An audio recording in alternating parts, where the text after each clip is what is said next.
جس مسلمان کے گھر چلے جائیں، جب اس سے آپ قرآن مانگیں گے، جو قرآن پاکستان میں ہے وہی قرآن سعودی عربیہ میں بھی ہوگا، وہی مصر میں بھی ہوگا، وہی امریکہ میں بھی ہوگا، وہی فرانس میں بھی ہوگا، وہی روس میں بھی ہوگا، وہی افغانستان میں بھی ہوگا، وہی ملیشیا میں بھی ہوگا، بلکہ جہاں جہاں دنیا کے جس کونے میں آپ چلے جائیں، آپ قرآن اٹھا کے دیکھیں گے، جو قرآن آپ نے آنکھ کھولتے ہوئے دیکھا تھا وہی قرآن آپ کو نظر آئے گا۔ نعرہ تکبیر،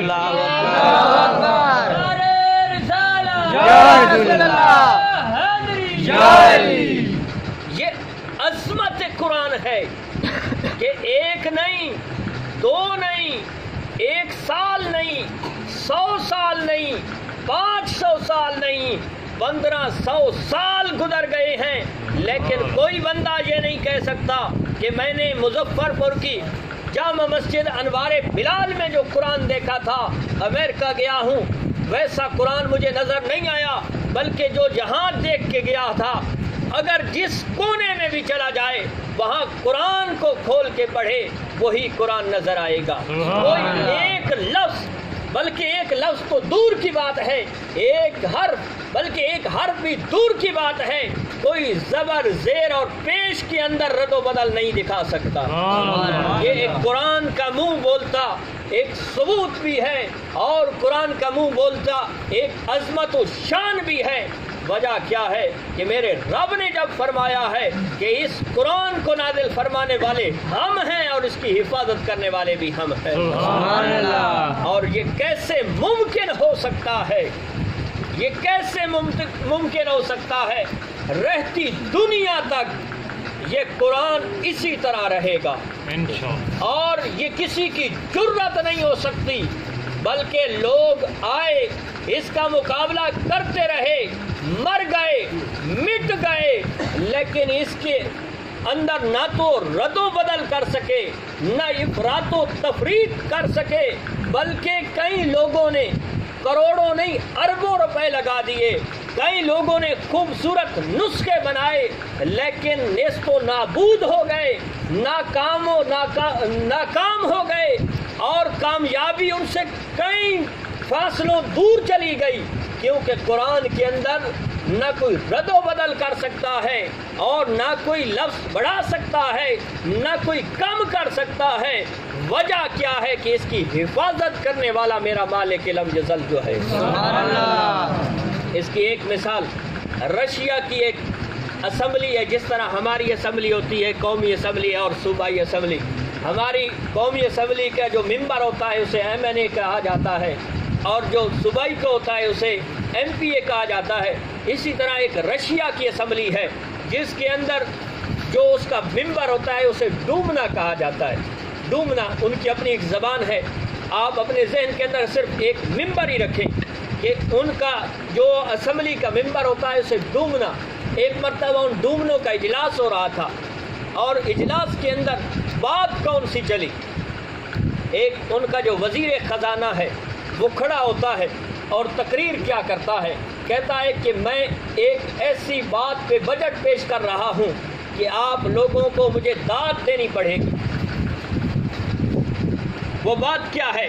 وہ کہتا ہے کہ میں نے بجٹ میں سے 75% بجٹ ہے یہ اس لیے مختص کیا ہے کہ لوگوں کے اندر قرآن پاک کو مفت تقسیم کیا جائے، قرآن پاک کی خوبصورت طباعت کی جائے، قرآن پاک کے خوبصورت نسخے بنائے جائیں، لیکن اس کے اندر کچھ لفظوں کو بڑھا دیا جائے، کچھ لفظوں کو کم کر دیا جائے، یعنی اس کے اندر رد و بدل کر دیا جائے، تاکہ لوگوں سے، مسلمانوں کے ہاتھوں میں جو قرآن ہے وہ قرآن تحریف شدہ ہو، کہ جب بھی ہماری مسلمانوں سے بات ہوتی ہے وہ کہتے ہیں تمہاری تورات بھی تحریف شدہ ہے، اس کے اندر بھی رد و بدل ہو چکا ہے، تمہاری انجیل کے اندر بھی رد و بدل ہو چکا ہے، تمہاری زبور کے اندر بھی رد و بدل ہو چکا ہے۔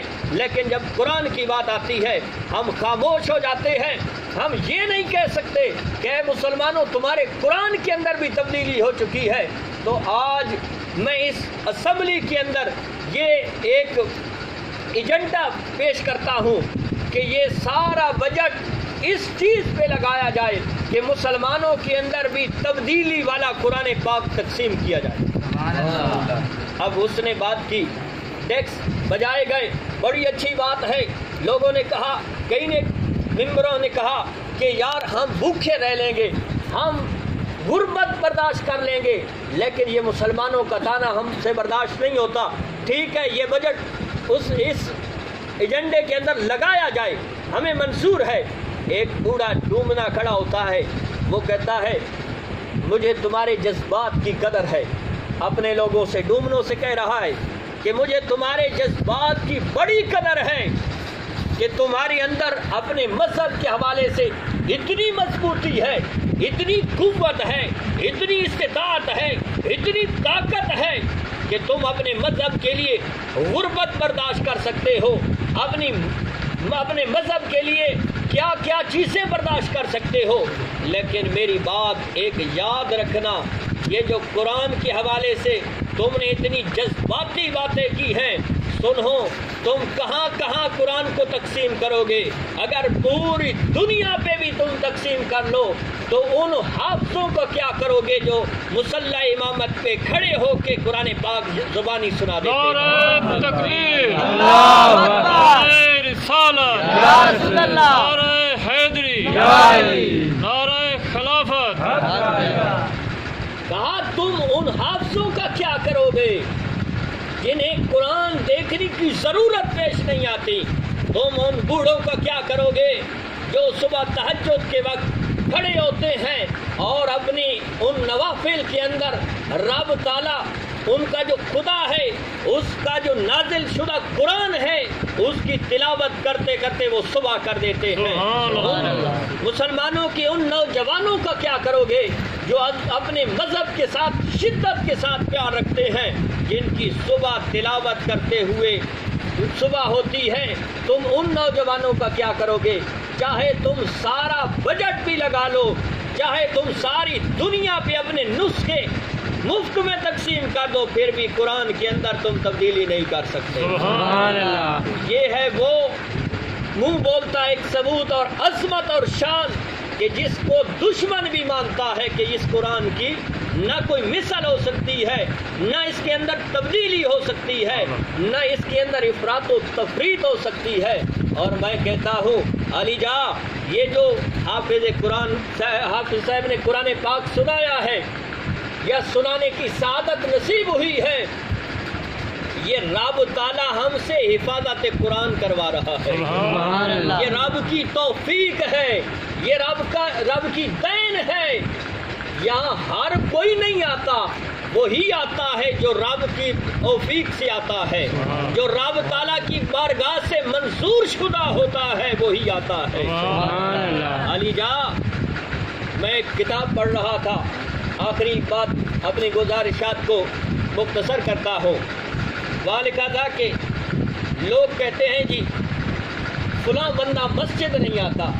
میں کہتا ہوں ہمارا گھر ہے، ہمارے گھر کے اندر وہی بندہ آ سکتا ہے، وہی مہمان آ سکتا ہے جسے ہم پسند کرتے ہیں، جسے ہم پسند نہیں کرتے، جس کے ساتھ ہم ہاتھ ملانا نہیں چاہتے، جس کے بارے میں ہم یہ نہیں چاہتے کہ وہ بندہ ہمارے گھر آئے، وہ بندہ ہمارے گھر نہیں آ سکتا۔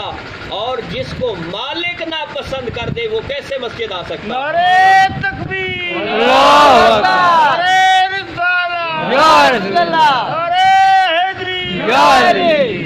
علی جا، مالک علم جزل، ہم سب کا یہاں آنا، مل بیٹھنا، قرآن پاک پڑھنا، سننا، یہ سنانا اپنی پاک بارگاہ کے اندر منصور و مقبول فرمائے۔ اس موضوع پہ بڑی تیاری ہے، لیکن وقت میں نے جو کہا تھا اس سے بھی 2 منٹ اوپر ہو گئے ہیں، اور یہ میرا مزاج نہیں ہے کہ 10 منٹ کہوں اور 1 گھنٹہ 10 منٹ لگا لوں، یہ اچھی بات بھی نہیں ہوتی۔ تھوڑا ہو لیکن اچھا ہونا چاہیے۔ کریم رب ہم سب کو قرآن پاک پڑھنے کی، پڑھ کے سمجھنے کی اور سمجھ کے عمل کرنے کی توفیق عطا فرمائے۔ آخر دعوانا